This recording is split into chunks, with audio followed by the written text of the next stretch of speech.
बिस्मिल्लाहिर्रहमानिर्रहीम। अस्सलामुअलैकुम। कैसे हैं आप सब? उम्मीद करती हूँ सब ठीक ठाक होंगे। आज आपके साथ 4 एक्सल शलवार की कटिंग करना आपके साथ शेयर करूँगी कि कैसे उसका तरीक़ाकार है। सबसे पहले आपने ट्राउज़र का नाप ले लेना है और जो नाप आपके पास है उसमें 2 इंच ऊपर की तरफ 2 इंच नीचे की तरफ आपने मार्जिन रख लेना है। लेकिन मैं सब काउंट करके आपको लेंथ बता रही हूँ, तो इसका हिसाब मैं आपके साथ अलग लगा के बताती जाऊंगी, साथ साथ आप लोग नोट करते जाइएगा। एक्स्ट्रा फैब्रिक को हम निकाल लेंगे क्योंकि हमें साइड में फैब्रिक की ज़रूरत पड़ेगी। तो आप लोग जिस तरह साइड पे पीस डालते हैं शलवार में या ट्राउज़र में, तो वो तरीका भी नोट कीजिए और जो मैं तरीका बताने लगी हूँ इसको भी नोट कीजिए। तो बंद वाली साइड जो है वो हमारी तरफ है, खुली साइड दूसरी तरफ है। तो इसको अच्छे से हम पहले सेट कर लेते हैं तमाम पीस को, ताकि कोई पीस ऊपर नीचे ना हो, कुछ ज़्यादा कोई कम कट ना जाए। तो अच्छे तरीके से ये देखें, हम चारों पीस को इकट्ठा कर रहे हैं। चारों पीसों को इकट्ठा करने के बाद हम फिर कोशिश करेंगे आपको वो तरीका समझाने का जिससे आप 5 मिनट के अंदर इस तरह की शलवार की कटिंग एंड ड्राफ्टिंग कर सकेंगी।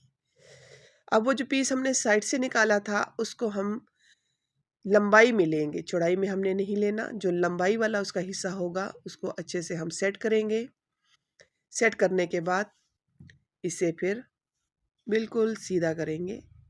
सीधा करने के बाद इकट्ठा कर लेंगे, चारों पीस बना लेंगे जैसे हमने नीचे चलो 4 पीस रखे हुए हैं। अब जो ओपन साइड होगी ना, जो खुली हुई चारों साइड होंगी, वो हमने अपनी तरफ रखनी है और दूसरी तरफ हमने दूसरे साइड रखने हैं। हमेशा इस चीज़ का आपने ख्याल रखना है। यहाँ तक आप आगे हैं तो प्लीज़ मेरी वीडियो को लाइक कर दिया करें, चैनल को सब्सक्राइब कर दिया करें, बेल आइकन ज़रूर दबा लिया करें ताकि हर नई वीडियो आपको सबसे पहले मिल जाए और मेरी टिप्स एंड ट्रिक्स से आप भी मुस्तफ़ीद हो। तो ये देखिए, हमने चारों पीस को इकट्ठा कर लिया है। अब इसको भी इसी तरीके से सेट कर लेंगे क्योंकि ये लीलन है तो ज़रा सेट करके इसको कटिंग करना ज़्यादा मुनासिब रहता है। और ये देखिए, हमने सिलाई का मार्जिन रखते हुए उसके ऊपर ट्राउज़र रखा। इस चीज़ को आप लोग नोट करें, ख़ासकर बिगनर्स, ताकि आपका ट्राउज़र छोटा ना हो जाए। तो सिलाई का मार्जिन हमने इसके अंदर मैनेज कर दिया है। अब हम अपना नाप लेंगे। तो जो भी आपके पास ट्राउज़र हो, आपने सबसे पहले उसकी लंबाई ले ली। सेकंड आता है इसकी चौड़ाई लेने का। तो ये देखिए, हम इस तरह इसको फैला लेंगे अच्छे से अपने सामने, बिल्कुल अच्छे से फैलाकर बल वगैरह इसके निकाल लेंगे और फिर इसका नाप ले लेंगे। जितना भी नाप आए उसमें 1 इंच आपने काउंट करना है सिलाई का, और फिर उसके साथ आपने ड्राफ्टिंग करनी है।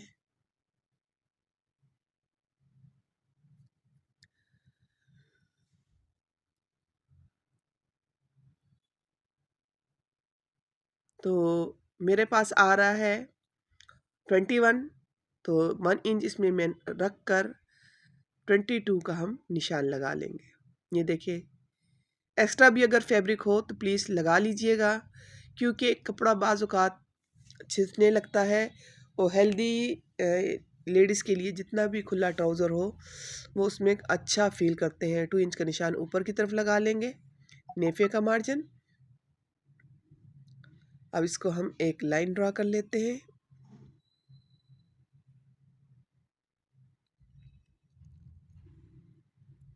बिल्कुल कोशिश करेंगे सीधी सी एक लाइन की ड्राफ्टिंग हो जाए। ड्राफ्टिंग के बाद हम फिर आपको इसका नेफ़े का भी बता देते हैं। नेफ़े का हो गया। अब नेफ़े के नीचे से हमने 17 इंच ले लेना है। इसके मियानी का आसन का नाप 17 इंच है। आसन का नाप लेके हम पाइंचल का नाप लगाकर ड्राफ्टिंग कर लेंगे और इसकी कटिंग कर लेंगे। ये था हमारी 4 एक्सल शलवार की कटिंग और कितने आसान तरीके से हमने आपको बताया। इसमें कोई भी ऐसी पॉइंट नहीं है जो मुश्किल हो और समझ ना आता हो। सिर्फ आपने अच्छे से नाप लेना है। जब आपका नाप अच्छे से होगा तो आपकी ड्राफ्टिंग अच्छी होगी। जब ड्राफ्टिंग अच्छी होगी तो फिर कटिंग भी अच्छी होगी। कटिंग का सबसे पहला जो हमें सिखाया जाता है, नाप लेने का तरीका सिखाया जाता है।